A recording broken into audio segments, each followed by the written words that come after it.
It's that time of year again when Army Rangers descend on Fort Benning to compete in the most challenging contest in all the Army, the Best Ranger Competition. Ron Andruss was out there following the high-speed action and brings us day one. It's Friday the 13th, 0600, 44 degrees, and a great day to kick off the 29th annual David E. Grange Jr. Best Ranger Competition. You ready? Rangers, lead the way!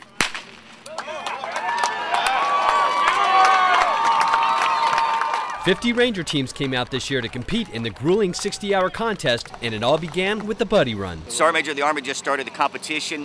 What it started off with was a 2.1 Buddy Run. The individual competitors did not know the route, did not know the distance, so it was kind of hard for them that they got to do this throughout the competition of judging how fast should I be moving.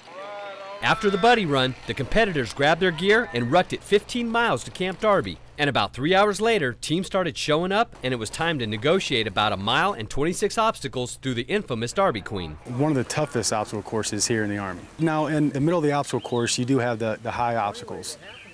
With some rope climbing, they're actually ascending, anywhere from 30 to 40 feet up. Those can get a little tough. After completing the Darby Queen, the Rangers grabbed their gear, loaded onto choppers, and flew to Selby Cactive.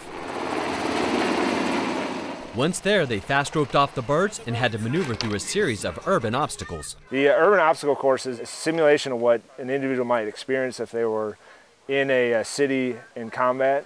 They move in with a fast rope, and then from there they move into several buildings encountering different obstacles. From Selby, the competitors had to navigate through the woods, find their way to Malone 15, and conduct a stress shoot. Competitors are given about 4.5 minutes to engage 24 targets. They've got 32 rounds between the two of them. It really tests the fundamentals of rifle marksmanship, being sight picture, trigger squeeze, breathing. It's compounded by all the physical activity throughout the day. Next, the teams boarded on LMTVs and were trucked over to Malone 24 to perform the latest and greatest event to be added to Best Ranger, the handheld mortar shoot.